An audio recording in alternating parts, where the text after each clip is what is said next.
Fantasías en carrusel. Un reencuentro con los hacedores de la literatura a través de...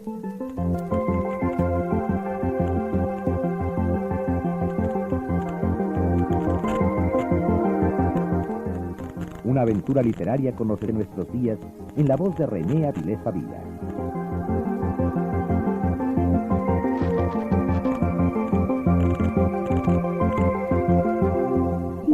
En carrusel.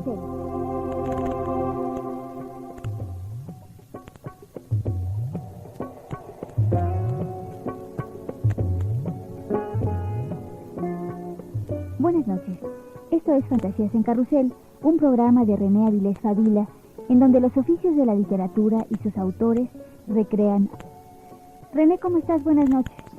Buenas noches, Rosa Marta. Supongo que estás muy contento porque tu libro Fantasías en carrusel, en donde se reúnen la totalidad de tus cuentos, de salir de las prensas del Fondo de Cultura Económica. Pues sí, acaba de salir de las prensas, efectivamente, no está circulando. Yo quisiera dedicarle algún programita a este libro porque es un esfuerzo, es decir, tanto de la editorial como mío y principalmente mío. Son alrededor de 350 cuentos reunidos en volumen, que significa el trabajo de cuento corto fantástico que he hecho desde 1969, bueno, mucho antes, pero ya ves, se cuenta a partir del primer libro publicado, entonces a partir de 1969 hasta el año pasado, 1994.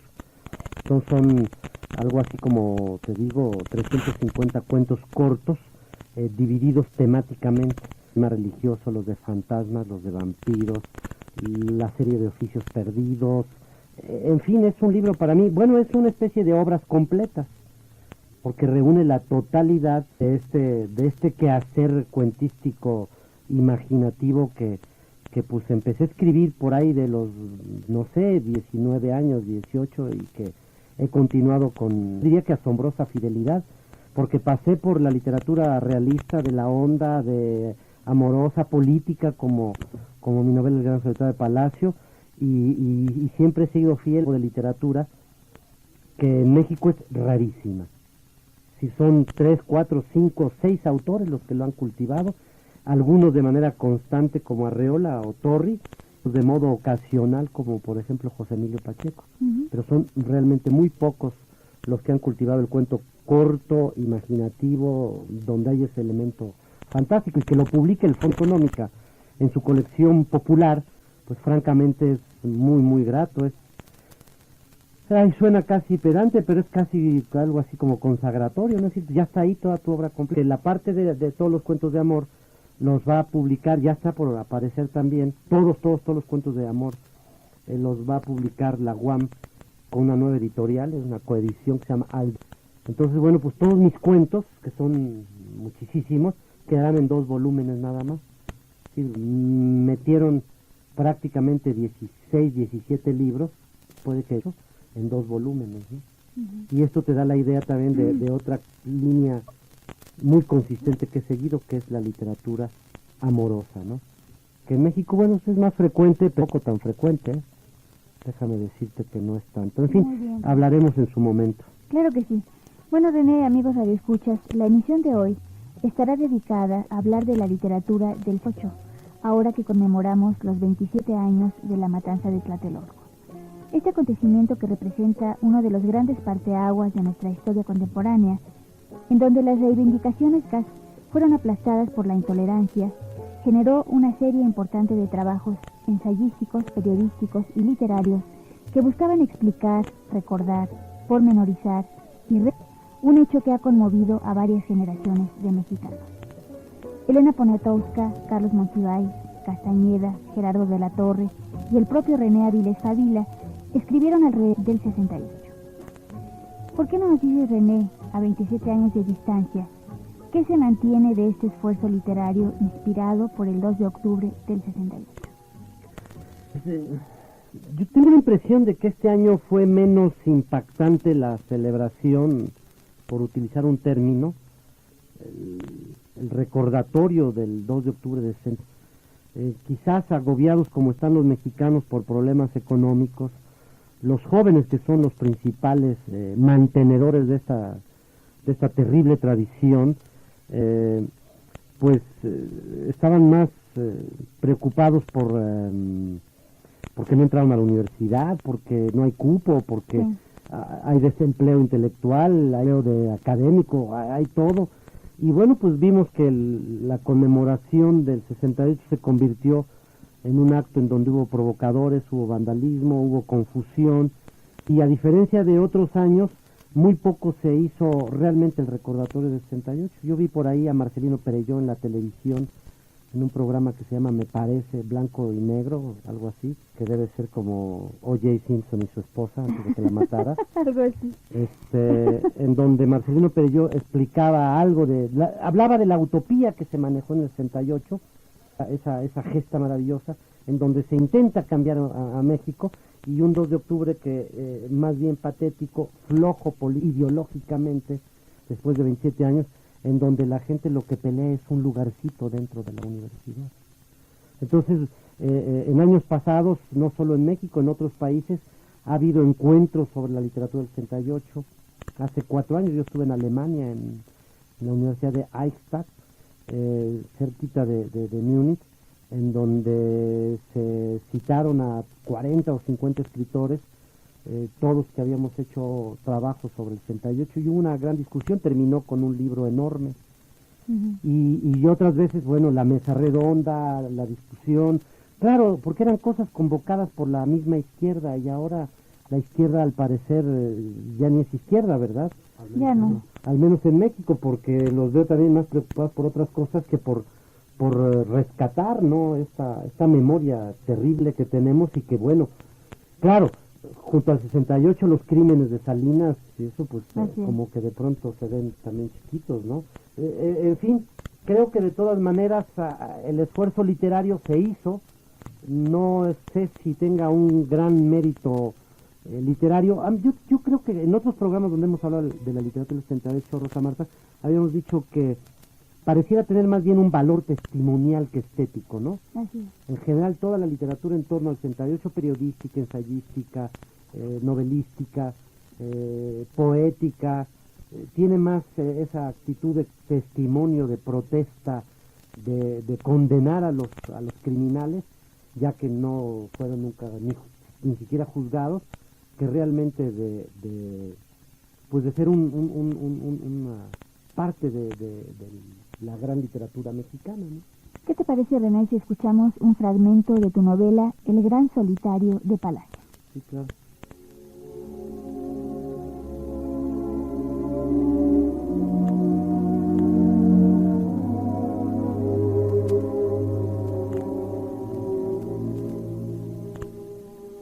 Sí, pero cualquiera lo hubiese hecho.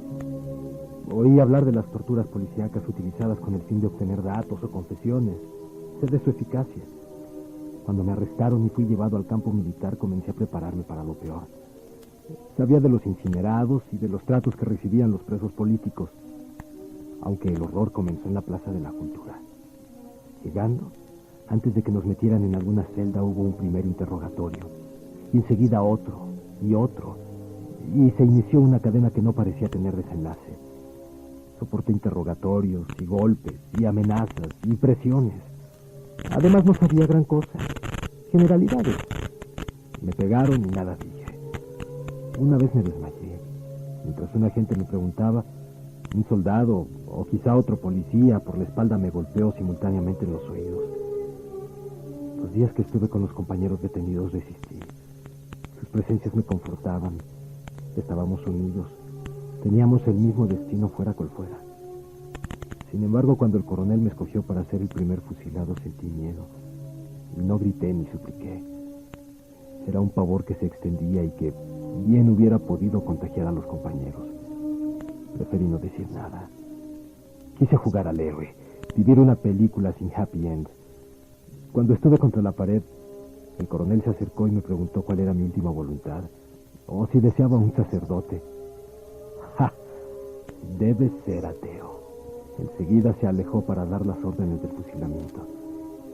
Temblando oí la palabra fuego. Dispararon y pude ver que los soldados apuntaban hacia el cielo. Una risa colectiva. Fue tan hiriente. El coronel se retorcía de las carcajadas y yo también reía de miedo y de mis pantalones mojados. No, aún no vamos a matarte. Primero tienes que identificar a varios de tus compañeros. Necesitamos datos.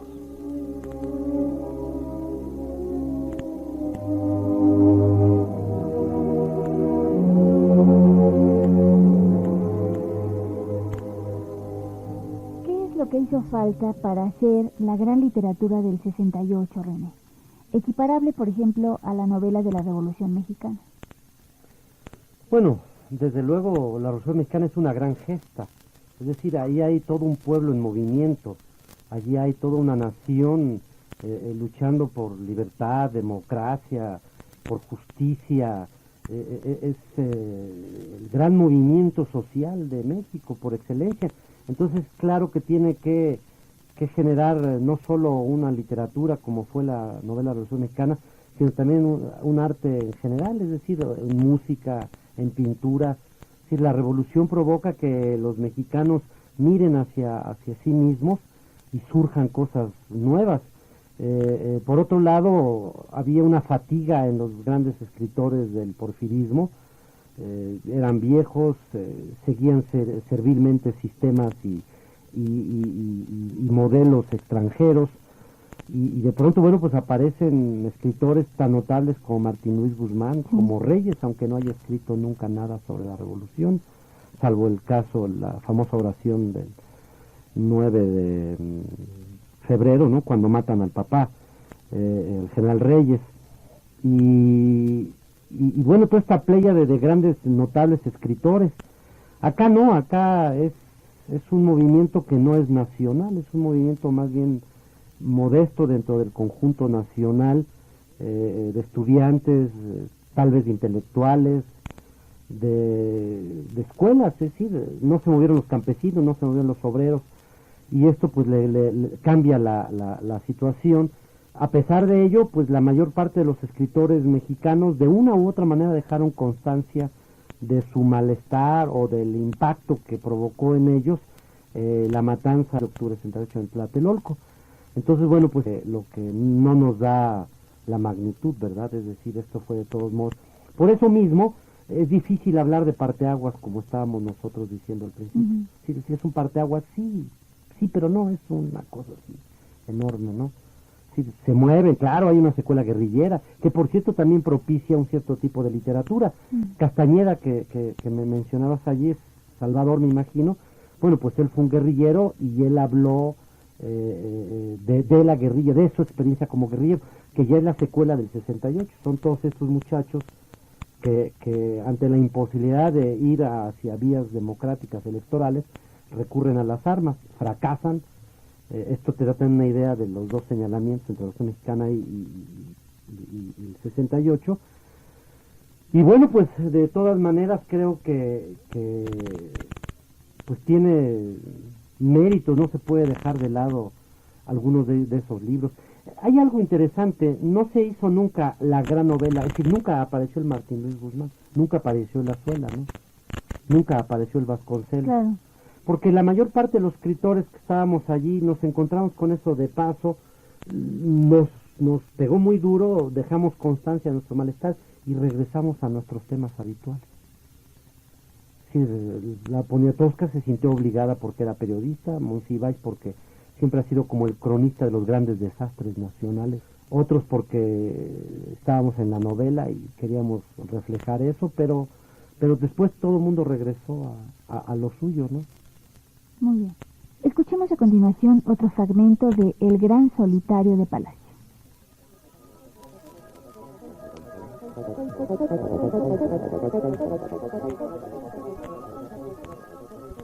Felipe recibió una llamada telefónica. Un compañero le avisaba que la mayoría de la gente encerrada en el campo militar había sido puesta en libertad, menos los dirigentes, y que entre ella iban Patricia y su familia. Felipe se alegró y respondía que iría a verla. ¿Pero a dónde? ¿Dónde vive ahora? No con sus parientes. ¿A quién más soltaron? Del consejo a nadie. Los que estaban en el campo, según la policía, fueron trasladados a la cárcel preventiva. Colgó después de agradecer la información. Se apresuró y fue a la dirección que le dieron. Tocó y por el interfón le interrogaron. Dijo, ¿está Patricia? Soy Felipe Santander, un amigo suyo. Silencio. La sospecha y el temor obligaban a la cautela. Por último, la voz de Patricia. Una voz distinta a la que le era familiar. Una voz envejecida. Ella estaba delgada y muy pálida. Se abrazaron sin euforia, como si fuera un acto obligatorio después de lo sucedido. Cuando llegaron a la Plaza de la Cultura, eran más de las 7 de la tarde. Vieron unidades del ejército patrullando la zona. En el camino, Patricia preguntó por varios compañeros o conocidos. Felipe dijo, unos en la cárcel, muchos más desaparecidos o en el extranjero. ¿Y tú, Patricia? ¿Cómo te sientes? Ella no contestó. Pasaron cerca de unos soldados. La muchacha se encogió y se apretó al cuerpo de Felipe. Solo vigila, no tengas miedo. Pasó lo peor. Y le tomó las manos.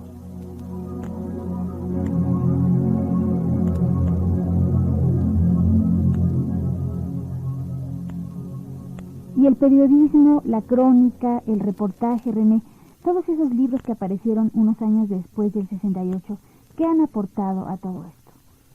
Bueno, pues en principio han sido útiles para mantener la memoria de los sucesos, de la represión, del movimiento, de sus ideales. Es decir, no es fácil que en México se recuerde algo de esa magnitud, se olvida.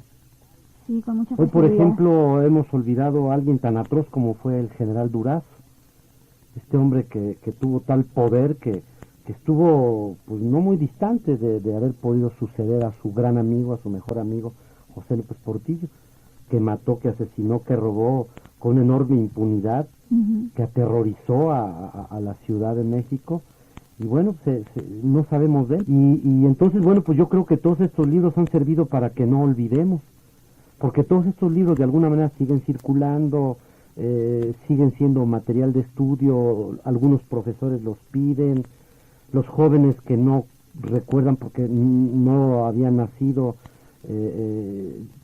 los leen, es decir, sigue alimentando la memoria, y esto me parece muy adecuado, porque nosotros no debemos olvidar que el Estado en algún momento dado llega a esos extremos de violencia y de brutalidad.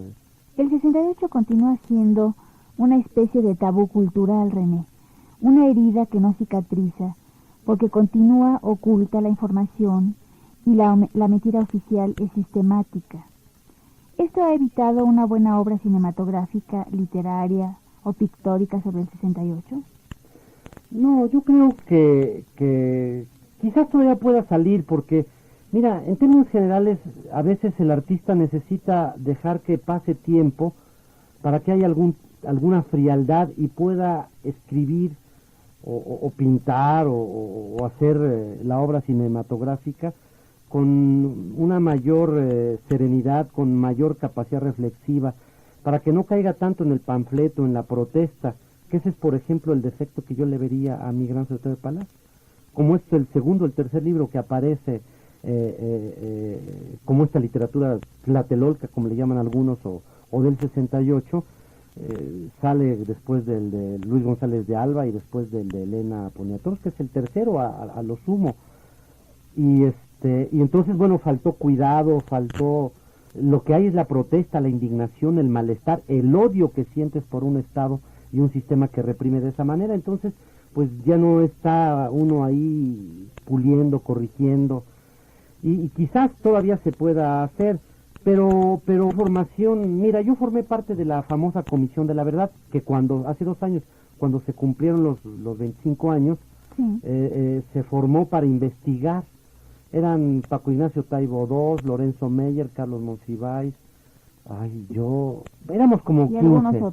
Éramos como 15 y nos entrevistamos con soldados, fuimos a buscar archivos. En Estados Unidos no te van a abrir los archivos, no te va a abrir los archivos de Gobernación, no te va a abrir sus archivos el Ejército Nacional. Pero ¿qué más se quiere saber? Pues el documento que concluimos, que está publicado, La Jornada lo publicó en su serie de documentos. Es un texto largo, no sé, unas 30, 35 cuartillas, pues se dice nada nuevo, exactamente, nada nuevo de lo que nosotros imaginamos, sabemos, es decir, no hay mucho más. Sí, la responsabilidad la tenía el Poder Ejecutivo, evidentemente. Vemos también la capacidad que tiene en un momento dado el Ejército, las policías, etcétera, para la represión, y vemos el autoritarismo vigente de aquella época. En fin, no encontré yo un solo elemento nuevo que dijera, y ahora cuando dicen otra vez, bueno, ya que abrió la boca Echeverría, bueno, que diga. Él se escuda bien porque dice, bueno, en ese momento el presidencialismo mexicano era terriblemente más fuerte que ahora. Entonces él dice, bueno, allí el presidente es el que maneja todo a su placer. Tiene razón en eso, él hizo lo mismo. Pero la información que debe tener él, pues no creo que añada mucho más a lo que ya sabemos. ¿Qué más? Que los provocadores son los alumnos, los muchachos, nosotros. Pues no, ¿verdad? Y a 27 años, ¿cuál sería la experiencia, el cambia, aprendizaje? ¿no? Nada. Yo creo que no cambia nada, es decir, de todos modos fue una lucha entre buenos y malos, y se acabó así de sencillo, así de claro, ¿no? Yo no entiendo qué más se puede decir sobre el tema. Pero bueno, de todas maneras, aparezca una información, pues eso sigue invitando no tanto a reproducir esas magníficas manifestaciones, ¿no? A aquellas muchedumbres exaltadas, emocionadas, con los símbolos como el Che Guevara, como Vietnam, toda una música contestataria de rock, en fin, toda una época espléndida, sino quizás un poco lo que fue por dentro, lo que fue toda esta intriga palaciega que deriva en esa matanza, y por otro lado también cómo fue esta lucha tan organizada, tan coherente, tan inteligente que dieron los jóvenes. Si eso parece que lo hemos dejado de lado, eso la literatura no se ha ocupado de lo bonito, ¿no? La catedral echando las campanas a pique, ondeando la bandera roja en el Zócalo, cosas muy emotivas, realmente, sobre todo para un país que venía que sigue todavía inmerso en un sistema poco democrático y libertario. Entonces, bueno, pues quizás por ahí se podría buscar, pero no sé, han pasado los tiempos y en la literatura sí hay algunas cosas interesantes, ¿no? Ahí está, creo que en Palinuro de Fernando El Paso hay páginas buenas al respecto. René, se nos ha agotado el tiempo. ¿Desearías concluir con algo en particular? Pues solamente insistir en la enorme dignidad del movimiento 68. No quisiera pecar aquí con ustedes de vivir de recuerdos, pero sí fue aquello una gesta inolvidable. Insisto en el término de búsqueda de utopía, no solo el 68 francés, el mayo francés había conmovido, sino muchos otros actos de mayor envergadura, como era la Revolución Cubana, la lucha del pueblo vietnamita, los movimientos negros en Estados Unidos, el Black Power, Carmichael, Angela Davis militando en el Partido Comunista, en fin, yo creo que fue toda una época en donde se persiguió, en donde se buscó una transformación no solo para México, sino para todo el mundo. Esto que queda inserto dentro de lo que algunos, más bien afectos a la cultura popular o pop, llaman la década prodigiosa, sino que había en efecto ese deseo de cambiar. Desgraciadamente algunos de los soportes para ese movimiento y para esas utopías, que era el llamado socialismo real, pues tenía, como se dice por ahí en un lugar común, los pies de barro, y al derrumbarse pues hoy produce otro tipo de movimientos. Hay mayor escepticismo, hay menos combatividad, la izquierda está en un reflujo, la derecha gana por todo el mundo. Entonces, bueno, pues dentro de todo no debemos quejarnos. Creo que gracias al recuerdo del 68 todavía se sigue pues tratando de buscar un cambio en México, que dista mucho de haberlo, es decir, hemos avanzado, no puedo negarlo, no puedo cegarme a esa realidad, pero de todas maneras no estamos ni con mucho cumpliendo aquello por lo que se peleó y por lo que muchos perdieron la vida. Pues eso es todo, René, en esta emisión de Fantasías en Carrusel. Gracias, Sergio, gracias, René, y buenas noches. Buenas noches, Rosamar. Buenas noches. Gracias a ustedes por haber sintonizado Fantasías en Carrusel con René Áviles Favila. Esperemos que nos acompañen el sábado que viene a través de la señal de la XCB. Ya saben que toda correspondencia debe ser dirigida al Instituto Mexicano de la Radio, Mayorazgo número 83, Colonia Joco, código postal 03330. Se despide de ustedes su amiga Rosa Marta Jasso. Hasta pronto.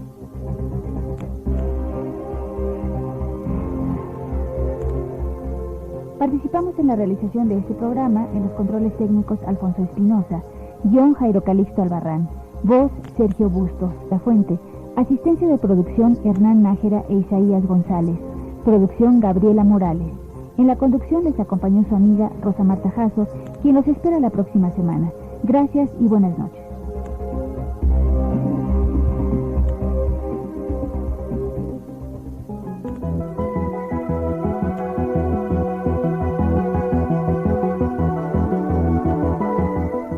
Fantasías en Carrusel.